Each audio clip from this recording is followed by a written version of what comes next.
राधे राधे दोस्तों, आज हम आपको सुनाएंगे एक अनोखे तलाक की कहानी। अगर आप हमारे चैनल पर नए हैं तो प्लीज़ हमारे चैनल को सब्सक्राइब करें, वीडियो को लाइक करें और शेयर करें। 50 साल की कांता जी आज सुबह से ही बेचैन थीं और गुमसुम थीं। उनका किसी भी काम में मन नहीं लग रहा था। उन्हें बेचैन देखकर उनके 80 साल के बुजुर्ग पिताजी बोले, क्या हुआ कांता, कोई परेशानी है क्या?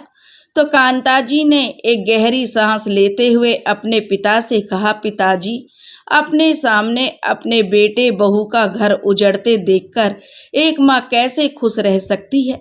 कितना समझाने की कोशिश की थी मैंने उन दोनों को कि छोटी छोटी बातें तो हर घर में होती रहती हैं।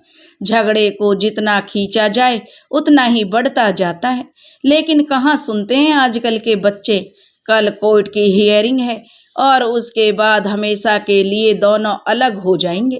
कांता जी की बात का जवाब देते हुए उनके पिताजी बोले, बेटी, 17 साल पहले मैं और तेरी माँ भी ठीक इसी मानसिक पीड़ा से गुजर रहे थे, जब तुमने अपने पति से अलग होने का मन बना लिया था और उससे तलाक लेने का फैसला कर लिया था।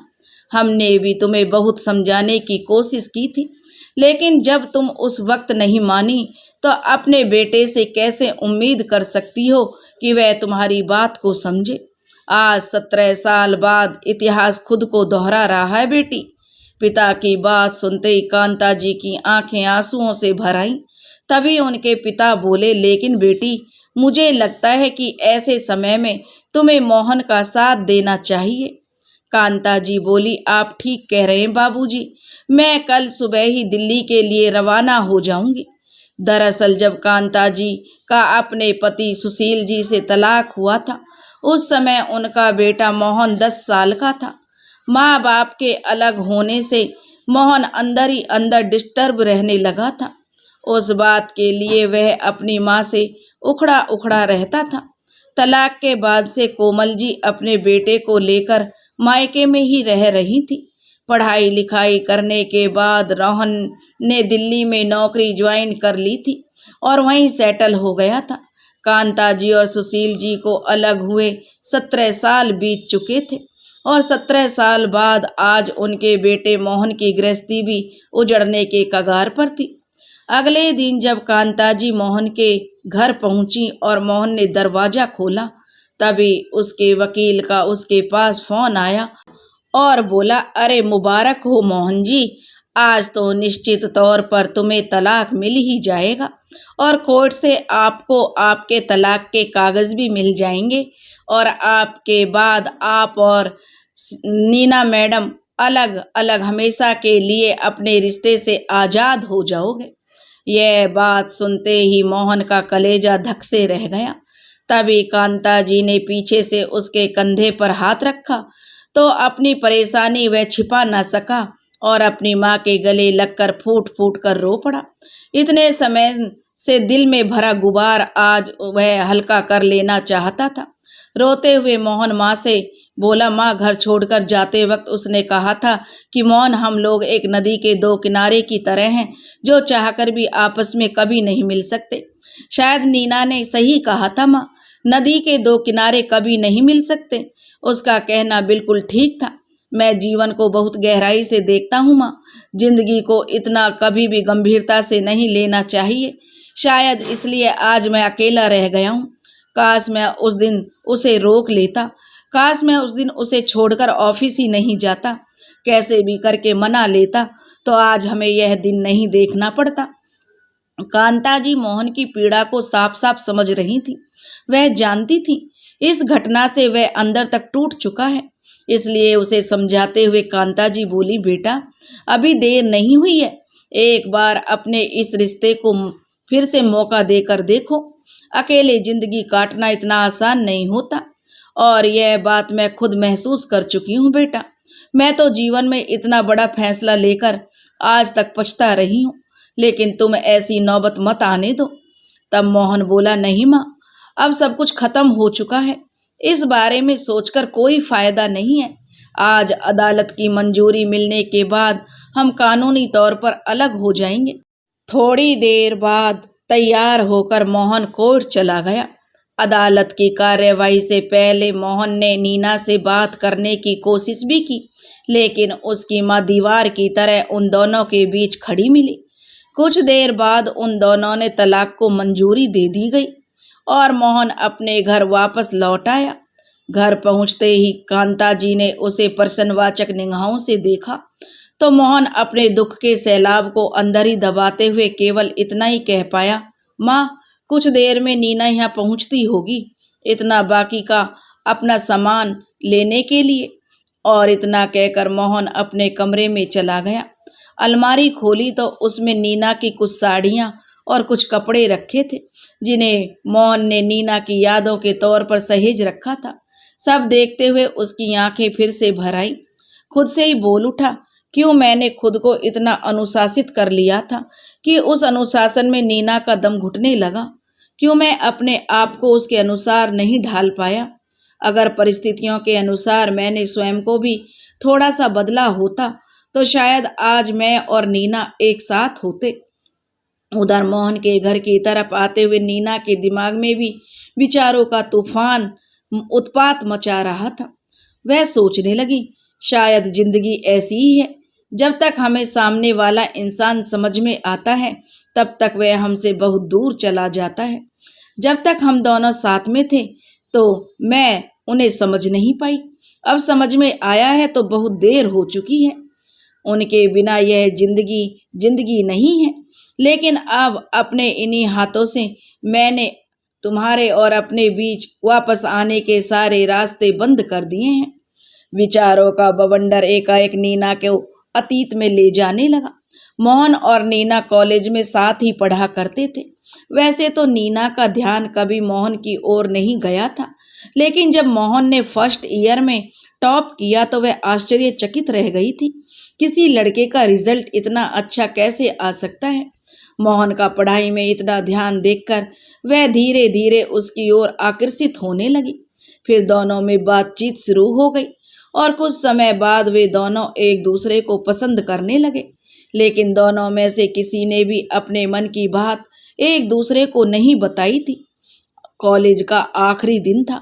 नैना मोहन के पास आई और बोली, मोहन, मैं हमारी इस दोस्ती को एक रिश्ते का नाम देना चाहती हूँ और उम्र भर तुम्हारे साथ रहना चाहती हूँ।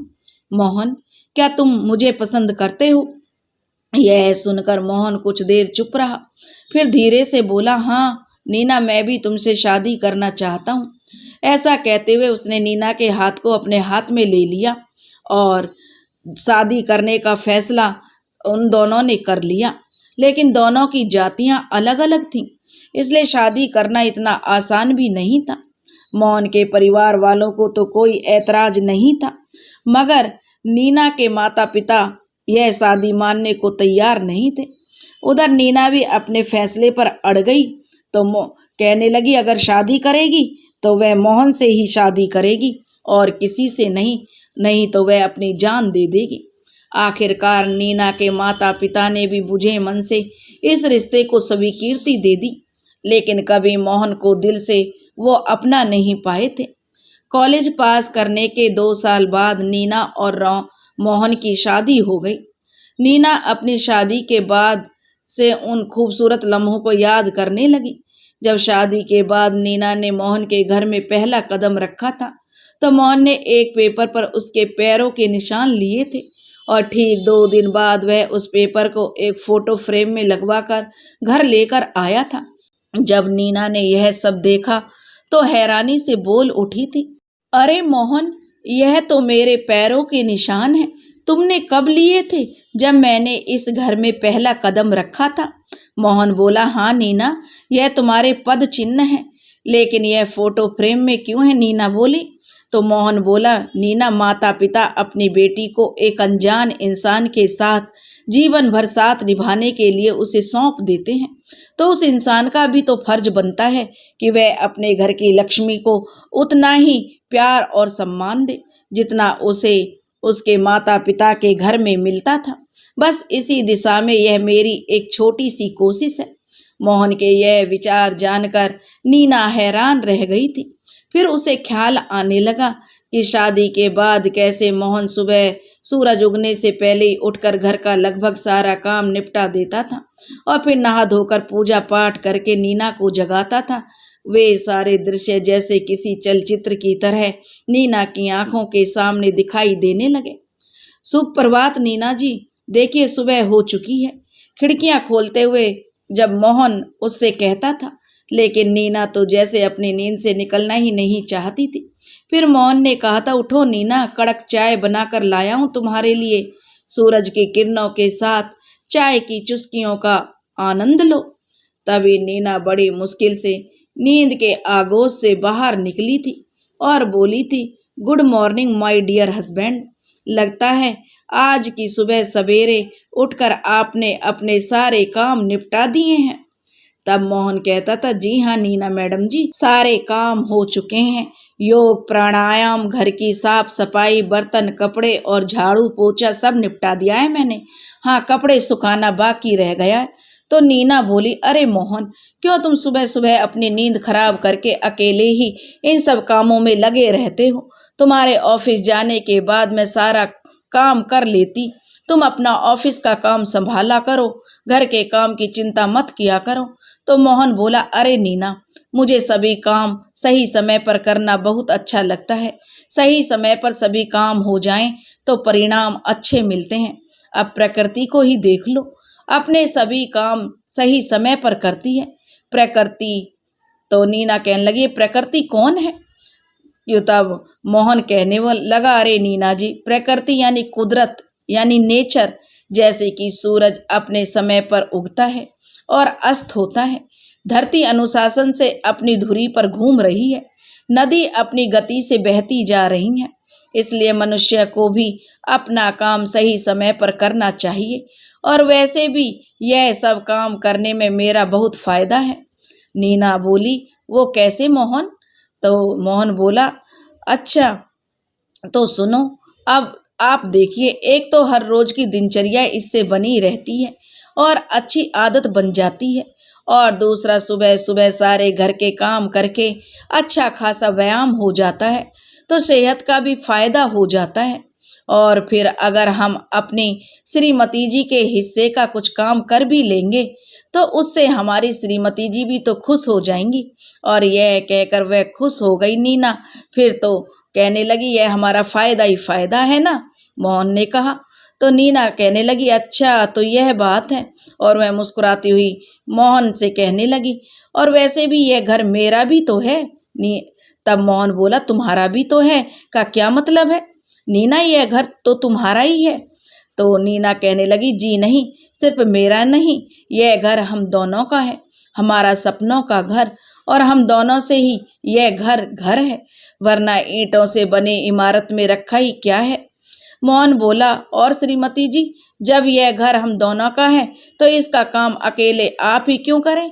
और फिर यह कहाँ लिखा है कि घर के सभी काम औरतों को ही करने चाहिए, आदमियों को नहीं? क्या पत्नी ही उम्र भर बर्तन कपड़े धोती रहे? कभी आदमी नहीं धो सकते? और नीना, काम तो काम होता है, जिसके पास समय है वो कर सकता है। अच्छा अब ये बताओ, चाय कैसी लगी? नीना बोली, अरे पतिदेव, चाय आप बनाए और मुझे पसंद ना आए, ऐसा कभी हो सकता है क्या? तो मोहन कहने लगा, हम तो तुम्हारी मुस्कान पर मर मिटे। तब नीना कहने लगी, उफ मोहन, अब यह मुस्कान कौन है? तब मोहन कहने लगा, आपकी ये प्यारी सी स्माइल। कहते हुए मोहन ने नीना को गले से लगा लिया। फिर नीना बोली, अच्छा मोहन, दिवाली आ रही है ना, तो आज शाम को मेरे मम्मी पापा मिठाई देने घर आएंगे, तो तुम जल्दी घर आ जाना। मोहन बोला, अरे चिंता मत कीजिए श्रीमती जी, मैं जल्दी भी आ जाऊंगा और उनके लिए अपने हाथ से खास पकवान भी तैयार करूंगा, ताकि वे उंगलियां चाटते रह जाएंगे आपके घर वाले। और जब शाम को नीना के घर से उसके मम्मी पापा आए तो मोहन की आवो भगत देखकर वे तो उसकी तारीफों के पुल ही बांधते रह गए। दिन यूं ही धीरे धीरे बीतने लगे। लेकिन एक दिन जब मोहन शाम को ऑफिस से घर लौटा तो नीना उस समय अपने मोबाइल में व्यस्त थी, शायद सहेलियों के साथ व्हाट्सएप ग्रुप पर चैट कर रही थी।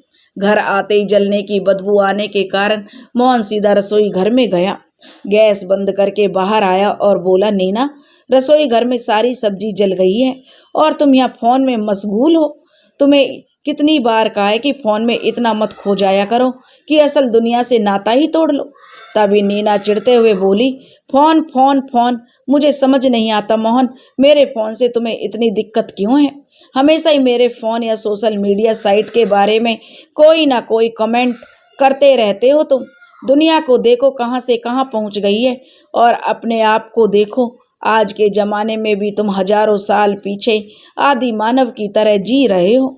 कभी किसी सोशल साइट पर तुमने अपना कोई अकाउंट भी बनाया है जो तुम्हें पता चले कि दुनिया कैसी है, कितनी रंगीन है, कितनी हसीन है, जहाँ नए नए दोस्त बनाए जाते हैं।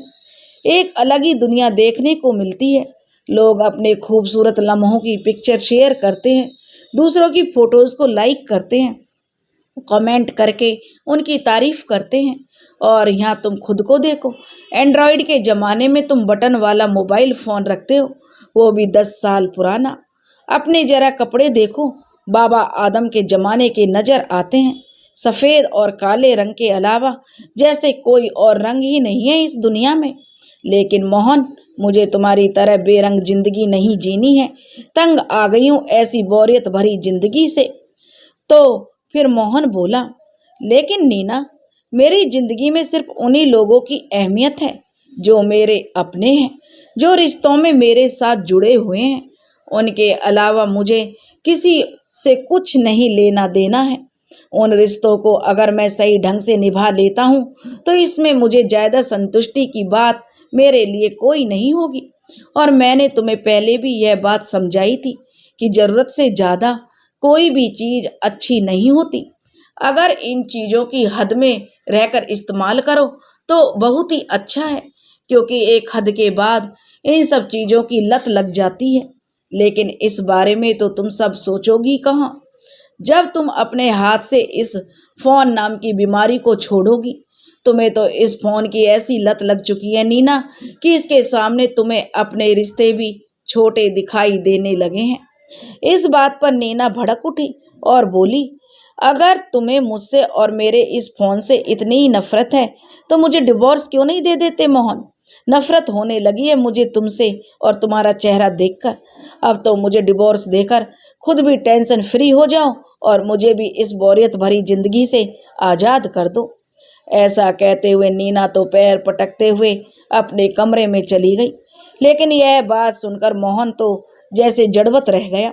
उसे यकीन नहीं हो रहा था कि यह वही लड़की है जो कभी उसे अपनी जान से भी ज़्यादा प्यार करती थी। इधर नीना बिस्तर पर लेटे लेटे आंसू बहाने लगी। सोचने लगी, सही कहते थे मेरे मम्मी पापा, मोहन मेरे लायक नहीं है। लेकिन मैंने उनकी एक नहीं सुनी थी। अपने मन की सुनकर कितनी बड़ी बेवकूफ़ी कर बैठी कि अपने हाथों अपनी ज़िंदगी बर्बाद कर ली। खैर, धीरे धीरे वे दोनों फिर से सामान्य होने की कोशिश करने लगे। उनकी शादी को 1 साल पूरा हो रहा था। शादी की सालगिरह से एक दिन पहले मोहन ने अपनी पत्नी नीना से कहा, नीना, कल हमारी शादी को पूरा 1 साल हो जाएगा।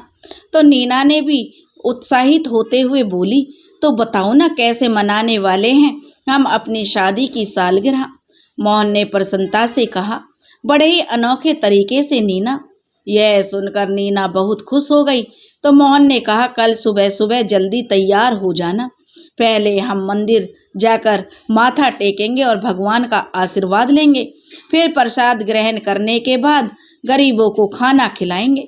यह बात सुनते ही नीना की हैरानी का ठिकाना नहीं रहा।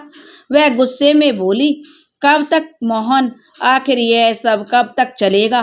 पूरा 1 साल हो गया हमारी शादी को, लेकिन तुम्हारी आदतें अभी तक नहीं बदली। ना तो कोई एक्साइटमेंट है और ना ही कोई एंटरटेनमेंट। अरे इतने बोर इंसान हो तुम कि एक सरप्राइज तक नहीं दिया जाता अपनी पत्नी को। क्यों नहीं समझते कि जीवन में बदलाव भी एक बहुत ज़रूरी चीज़ होती है? नीरस जिंदगी जीना कितना बोरिंग होता है। क्या सिर्फ प्यार के बलबूते ही पूरी जिंदगी गुजारी जा सकती है? अरे एक ही तो जिंदगी है, कुछ सपने भी होते हैं इंसान के, कुछ इच्छाएं भी होती हैं। लोगों को देखो कितने मॉडर्न हैं, एडवांस्ड हैं। और वैसे ही जीने में मज़ा आता है। मुझे वैसे ही सुकून मिलता है। Late night parties, dinner, birthday या एनिवर्सरी पर केक पार्टी या आउटिंग, यह सब तो तुम्हारी जिंदगी से कोसों दूर है।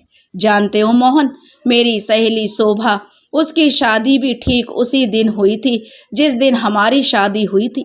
लेकिन इस साल में वह 2 बार अपने पति के साथ फॉरेन टूर पर होकर आई है और इंडिया में तो न जाने कितने ही जगह घूम चुकी है। आए दिन candle light dinner, birthday surprise और न जाने कितने ही मौक़ों पर अपनी खूबसूरत तस्वीरें खींचकर पोस्ट करती है। कितने खुश दिखते हैं दोनों हस्बैंड वाइफ एक दूसरे के साथ। और मेरी दूसरी सहेली रीना, जो 2 दिन पहले उसका बर्थडे था, तो उसके हस्बैंड ने बर्थडे पर उसे एक शानदार सरप्राइज दिया। कितनी एक्साइटमेंट थी उसके चेहरे पर, कितनी खुश थी वह। बस एक मेरी ही किस्मत फूटी थी। लेकिन यहाँ सुनने वाला कौन है? तुम तो वही हजारों साल पुरानी जिंदगी जी रहे हो, कछुए की चाल की तरह। हर बात में तुम्हारी अपनी ही फिलॉसफी होती है। जमीन पर बैठकर शुद्ध शाकाहारी भोजन करना, प्रातःकाल उठकर प्राणायाम करना। सोशल मीडिया से तो तुम्हें नकली दुनिया लगती है ना। संस्कार, संस्कृति, परंपरा, आस्था, बस यही सब कुछ है तुम्हारे लिए। और ऊपर से पता नहीं कहाँ कहाँ से हिंदी के शब्द ढूंढ कर ले आते हैं जो सामने वाले के ऊपर से ही निकल जाएं। दुनिया कहाँ से कहाँ पहुँच गई और हम हजारों लोग वहीं हजारों साल पीछे। खास मौक़ों पर सरप्राइज देना तो दूर, तुम्हें तो पूरी प्रसाद और गरीबों को खाना बांटने में ही दुनिया जहान का सुख मिल जाता है। नैना के मुंह से यह सब बातें सुनकर मोहन बस हैरानी से उसे देखता रहा। उसे मालूम था कि यदि इस समय वह कुछ कहेगा तो झगड़ा और ज़्यादा बढ़ सकता है। अगले दिन वह नैना के पास आया और उसे प्यार से समझाते हुए बोला, नैना, कल मैंने तुम्हें कुछ भी कहा तो तुम्हारा दिल दुखाने का मेरा कोई मकसद नहीं था। जब मैंने देखा कि दिन रात फ़ोन में तुम व्यस्त रहने के कारण, सोशल मीडिया का ज़रूरत से ज़्यादा इस्तेमाल करने के कारण घर के बाकी कामों की बिल्कुल अनदेखी कर रही थी, तो मुझसे रहा नहीं गया, तो शायद मेरे मुंह से कुछ ज़्यादा ही निकल गया। इस सब के लिए मैं तुमसे माफ़ी मांगता हूँ और आगे से ऐसा कुछ ना हो, इसके लिए मैं तुमसे भी एक गुजारिश करता हूँ कि इस नकली दुनिया से समय रहते ही बाहर आ जाओ। देखो नीना, सोशल मीडिया के जिन दोस्तों के साथ अपनी पोस्ट शेयर करके उनके लाइक हासिल करके तुम्हें खुशी होती है, जब सच में तुम्हें ज़िंदगी में किसी एक भी दोस्त की ज़रूरत होगी ना, तो मैं दावे के साथ कह सकता हूँ इनमें से कोई भी तुम्हारे पास नहीं होगा। कोई नहीं आएगा तुम्हारी मदद करने, तुम्हारे साथ खड़े होके तो सिर्फ तुम्हारे अपने, जिनके साथ तुम्हारे रिश्ते जुड़े हैं, जो सच में तुम्हारी फिक्र करते हैं।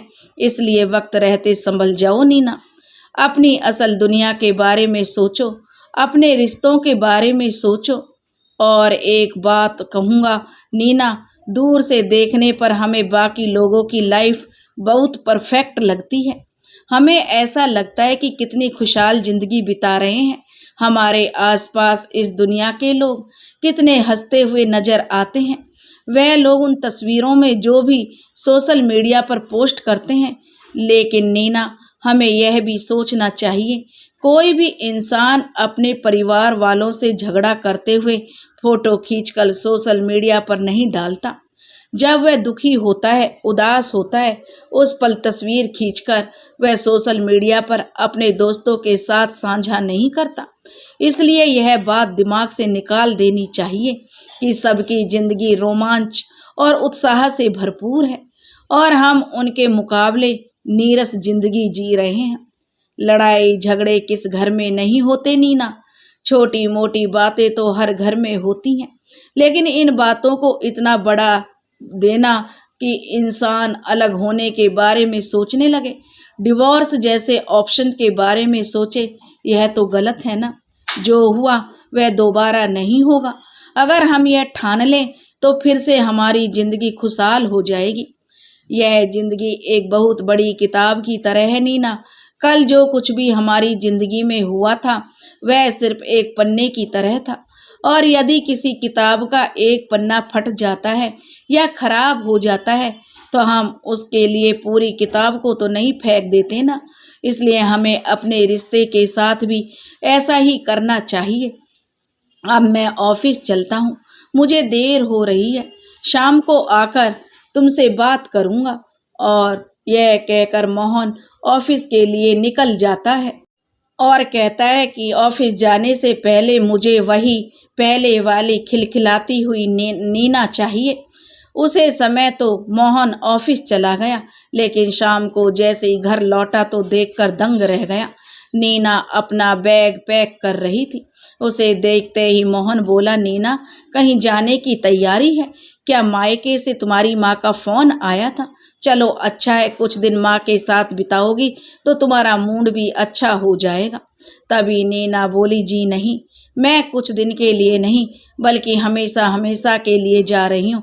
अब मैं यहाँ कभी वापस नहीं आऊँगी। नीना की यह बात सुनकर मोहन हैरत में पड़ गया। उसे तो जैसे काटो तो खून नहीं। फिर खुद को संभालते हुए बोला, नीना, तुम ही तो कहती हो कि एक ही जिंदगी है।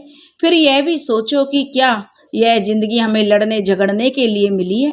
हम प्यार से समझदारी से एक साथ रहकर भी तो जी सकते हैं ना। फिर ऐसा माहौल क्यों बनाना? देखो नीना, मेरी बात को समझने की कोशिश करो।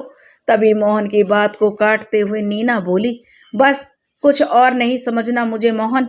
अपने भाषण तुम अपने पास रखो। मैं तो सिर्फ इतना जानती हूँ, जो इंसान मेरी ख्वाहिशों को पूरा नहीं कर सकता, जिसकी नज़रों में मेरे सपनों की कोई कदर नहीं, उस इंसान के साथ रहकर मैं अपनी ज़िंदगी बर्बाद नहीं कर सकती।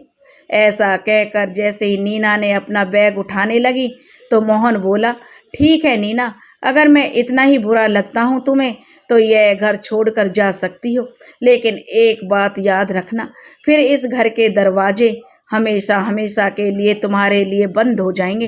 तुम चाहकर भी मेरी ज़िंदगी में कभी अपनी जगह नहीं बना पाओगी। तो नीना ने गुस्से में कहा, तुम जैसे इंसान की ज़िंदगी में वापस आना भी कौन चाहता है? यहाँ वापस आने से अच्छा है कि मैं अपनी ज़िंदगी ख़त्म कर लूँ। ऐसा कहते हुए नीना मोहन का घर छोड़कर और हमेशा हमेशा के लिए चली गई। आखिरकार नौबत तलाक तक आई पहुंची थी। पिछली बातों में खोई हुई नैना अचानक से अपने वर्तमान में लौट आई।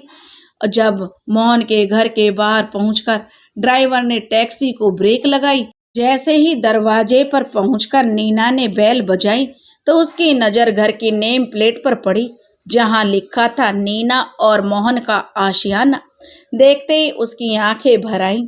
बेल बजने पर कांताजी ने दरवाज़ा खोला तो नीना ने उनके पैर छुए। हमेशा की तरह कांताजी ने उन्हें आशीर्वाद दिया, सदा सुहागन रहो। और नीना हैरानी से फिर कांताजी की तरफ देखने लगी। उसी समय नीना का मोबाइल बज उठा। नीना बोली, हाँ माँ, मैं पहुँच गई हूँ। बुझे से मन से नीना ने कहा तो दूसरी ओर से उसकी माँ की आवाज़ आई, ज़्यादा देर वहाँ रुकने की ज़रूरत नहीं है बेटी, अपना सामान उठाओ और निकलती बनो वहाँ से। नीना बोली, ठीक है मम्मी जी। ऐसा कहकर उसने फ़ोन रख दिया। नीना अंदर आई तो जैसे यादों का सैलाब उसकी राह देख रहा था। उसके हाथों से सजा हुआ आशियाना अब तक बिल्कुल वैसे का वैसा ही था। सामने दीवार पर दुल्हन के रूप में सजी नीना की एक खूबसूरत सी तस्वीर लगी थी, जो आज उससे पूछ रही थी, क्यों नीना, कर ली अपने सपनों की उड़ान पूरी, जिसके लिए तुमने अपने मोहन को छोड़ दिया था? फिर उसकी नज़र अपने उन पद चिन्हों पर पड़ी जिसे मोहन ने बड़े प्यार से फोटो फ्रेम करवा कर दीवार पर लगाया था। फिर उसे दिखाई दी अपनी और मोहन की वह तस्वीर, जिसमें वह दोनों एक दूसरे के हाथों में हाथ डाले बेहद खुश नजर आ रहे थे। अचानक उसे ऐसा लगा जैसे उस घर की एक एक चीज चीख चीख कर उससे सिर्फ एक ही सवाल कर रही है, क्यों उजाड़ दिया तुमने अपना बसा बसाया घर? अचानक उसकी आंखों से आंसू बहने लगे। अपने आंसुओं को पोंछते हुए वह कमरे में पहुंची तो देखा सामने मोहन खड़ा था। नीना के हाथ में कोर्ट के कागज देखते ही मोहन मन ही मन उससे बोला, नीना, भले ही इस कागज में लिखी गई सारी चीजें तुम यहाँ से ले जाओ, लेकिन हम दोनों के बीच जो सबसे जरूरी चीज थी वह तो इस कागज में भी नहीं लिखी। क्या इतना जरूरी था यह कागज का टुकड़ा? फिर थोड़ी देर के सन्नाटे के बाद स्वयं को सामान्य दिखाता हुआ मोहन बोला, कैसी हो तुम? तो नीना बोली, मैं ठीक हूँ, तुम बताओ तुम कैसे हो? नीना ने पूछा तो मोहन अभी कुछ कहने ही लगा था कि इतने में ही नीना के मोबाइल पर उसकी सहेली का कॉल आया। फोन कॉल सुनते ही नीना के पैरों तले जमीन खिसक गई। क्या? नीना बोली, ऐसा नहीं हो सकता। कहते हुए नीना रोने लगी। नीना के रोने की आवाज सुनकर कांता जी भी अपने कमरे के बाहर आ गए। उधर मोहन भी नीना को रोते हुए देखकर घबरा गया कि आखिर बात क्या है। तो नीना ने रोते हुए कहा, मोहन, मेरी सहेली शोभा ने सुसाइड करने की कोशिश की। इस समय वह अस्पताल में एडमिट है, मुझे अभी उससे मिलने जाना होगा। कहते हुए जैसे ही नीना बाहर जाने लगी तभी मोहन बोला, रुको नीना, मैं भी आता हूँ तुम्हारे साथ। नीना मोहन के साथ स्कूटर पर बैठकर अपनी सहेली से मिलने अस्पताल पहुंची और नीना ने शोभा को जाकर पूछा, शोभा, आखिर तूने ऐसा कदम क्यों उठाया और यह सब करने से पहले अपने परिवार वालों के बारे में भी नहीं सोचा, अपने पति के बारे में भी नहीं सोचा कि वह तेरे बिना कैसे जिएगा? तो शोभा बोली, अरे नीना, उसी ने तो मजबूर किया मुझे यह कदम उठाने को। यह सुनते ही नीना आश्चर्यचकित रह गई। फिर बोली, ऐसे कैसे हो सकता है? तुम तो एक दूसरे के साथ बहुत खुश थे ना? तो शोभा फीकी सी मुस्कान के साथ बोली, अरे कैसी खुशी यार, एक औरत को चाहे जितने ही ऐशो आराम क्यों ना मिल जाएं, लेकिन अगर उसे पति का प्यार ही ना मिले तो क्या फायदा ऐसी जिंदगी जीने का? उन्हें तो कोई और ही लड़की पसंद है, फिर मैं भी जीकर क्या करूं? सारी सच्चाई जानकर नीना की आंखें फटी की फटी रह गई। वह स्वयं को संभाल भी नहीं पा रही थी। एकाएक उसे अपने और मोहन के रिश्ते का ख्याल आया। उस इंसान ने तो सिर्फ और सिर्फ उससे ही प्यार किया था, कभी अपने प्यार में कमी नहीं आने दी थी, उसकी हर जरूरत को पूरी करने की भरपूर कोशिश की थी। फिर उन दोनों का रिश्ता आखिर क्यों टूट गया? थोड़ी देर बाद नीना और मोहन अस्पताल से बाहर आए तो मोहन ने पूछा, कहाँ जाना है नीना? अगर तुम ठीक महसूस नहीं कर रही हो तो मैं तुम्हें तुम्हारे घर छोड़ देता हूँ, अपना सामान तुम कल ले जाना। तो नीना बोली, नहीं मोहन, तुम्हारे घर चलते हैं। एक बार मैं वापस चली गई तो फिर कभी नहीं आ सकूंगी। रास्ते भर नीना के दिमाग में विचारों का तूफान चलता रहा। वह सोचने लगी, ठीक ही तो कहता था मोहन कि जो लोग सोशल मीडिया पर खुश नजर आते हैं जरूरी तो नहीं वह असल जिंदगी में भी खुश हों। हम उन्हें देखकर अपनी तुलना उन लोगों से करने लग जाते हैं और चाहते हैं कि हम भी वैसी ही जिंदगी जिएं, और इसी जद्दोजहद में जो हमारे पास होता है हम उसका भी महत्व नहीं समझ पाते। रास्ते में जब मोहन ने रेड लाइट पर स्कूटर रोका तो नीना ने देखा वहीं उनके पास में एक मोटरसाइकिल पर एक नवविवाहित जोड़ा बैठा हुआ था। पति के पीछे बैठी पत्नी अपने पति को कसकर थामे हुए थी। चेहरे पर एक मुस्कुराहट थी, एक शगुन था, मानो उसके साथ रहकर वह पूर्ण रूप से सुरक्षित महसूस कर रही थी। देखते हुए नैना सोचने लगी कि कितना मधुर होता है ऐसे इंसान के साथ जो हमसे बेहद प्यार करता है। कितना बड़ा संभल होता है वह प्यार जिसे पाकर एक औरत अपनी संपूर्ण पीड़ाओं को भूल बैठती है। कभी मैं भी तो मोहन के साथ ऐसे ही सगुन भरी जिंदगी जी रही थी। तभी अपने हाथ में कोर्ट के कागज देखते हुए वह मन ही मन बोल उठी, इस कागज के टुकड़े ने मुझसे सिर्फ मेरे प्यार को ही नहीं छीना बल्कि मेरी हर खुशी का, हर त्योहार को हमेशा के लिए छीन लिया। उन खूबसूरत पलों को छीन लिया जो कभी हम लोगों ने एक साथ जिए थे। थोड़ी देर बाद वे लोग घर पहुंचे तो मोहन बोला, तुम कमरे में अपना सामान ले लो नीना। और जैसे ही मोहन जो कांता जी के पास उनके कमरे में जाने लगा तो नीना बोली, मोहन मुझे तुमसे कुछ बात करनी है। मोहन ने नीना की ओर देखा तो नीना की आंखों से आंसू बह रहे थे। मोहन कहने लगा, अरे अरे क्या हुआ? उसे ऐसा देखकर मोहन बोला, तुम ठीक तो हो नीना? यहाँ बैठो, कि कहो क्या कहना चाहती हो तुम? तब नीना कहने लगी, कुछ भी। वह पहले तो बोल नहीं पा रही थी, उसका दिल बैठा जा रहा था, मुंह से आवाज नहीं निकल रही थी, वह सुन सी पड़ती जा रही थी। थोड़ी देर की चुप्पी के बाद मोहन ने कहा, नीना एक बात पूछूं? इतने महीने हम एक दूसरे से अलग रहे, क्या तुम्हें एक पल के लिए भी ऐसा महसूस नहीं हुआ कि तुम्हें मुझसे बात करनी चाहिए? एक बार मुझे कॉल तो कर लेती। क्या इतना कमजोर रिश्ता था हम दोनों का? कहते कहते मोहन की आवाज़ कांपने लगी तो नीना रूंधे स्वर में बोली, सच कहूँ तो इस घर से जाने का फैसला लेकर मैंने अपने ही पैरों पर कुल्हाड़ी मार ली। मैं तुमसे थोड़ी सी नाराज क्या हुई कि मैंने दूसरों को हम दोनों के रिश्तों के बीच में आने की इजाज़त दे दी। मेरे अपने ही लोगों ने मेरे गुस्से को नफ़रत में कब बदल दिया मुझे पता नहीं चला, और जब इस बात का मुझे एहसास हुआ तब तक मैं कोर्ट के पेपर पर साइन कर चुकी थी। मेरे अपनों ने मुझे तुमसे इस कदर दूर कर दिया कि फिर कभी तुम्हारे पास लौटकर ना आ सकी। लेकिन इस सब में गलती तो मेरी ही थी जो उन्हें वह मौका दिया। मोहन, आज सब कुछ कर गुजरने के बाद आज मुझे एहसास हो रहा है कि जैसे सब कुछ छूट रहा है। डाइवोर्स होने के साथ जैसे मेरी जिंदगी है मुझसे दूर जा रही है। आज मुझे समझ में आया कि जो मेरी सबसे ज़्यादा परवाह करता था मैंने उसकी कदर नहीं की। जो बातें तुमने मुझे समझाने के लिए कही थी वह बातें उस समय मुझे गलत लग रही थी, लेकिन धीरे धीरे दुनियादारी की समझ आने के साथ साथ वह सारी बातें मेरी समझ में आ चुकी हैं। आज के दौर में रिश्ते टूटने का सबसे बड़ा कारण यही है, हम अपने संस्कारों से दूर जा रहे हैं, अपनी मर्जी से जीना चाहते हैं। सोशल मीडिया और एप्लीकेशंस के इस ज़माने में हम दिन भर इतनी साइट्स पर विजिट करते हैं कि हम अपनों के पास बैठने का टाइम ही नहीं है। अपने रिश्तों को हम पूरी तरह दरकिनार कर चुके हैं। लेकिन मोहन, इन बातों को समझने में मैंने शायद बहुत देर कर दी। कहते हुए नीना फबक फबक कर रो पड़ी। फिर कुछ शांत होते हुए बोली, लेकिन मोहन, तुम भी तो मुझे फ़ोन कर सकते ना, एक बार मुझे मनाने की कोशिश तो की होती, या फिर मुझे लेने तो आ सकते थे। मोहन बोला, सोचा तो बहुत बार था नीना, लेकिन शायद अहम की दीवारें भावनाओं से कहीं ज़्यादा मजबूत हो चुकी थी।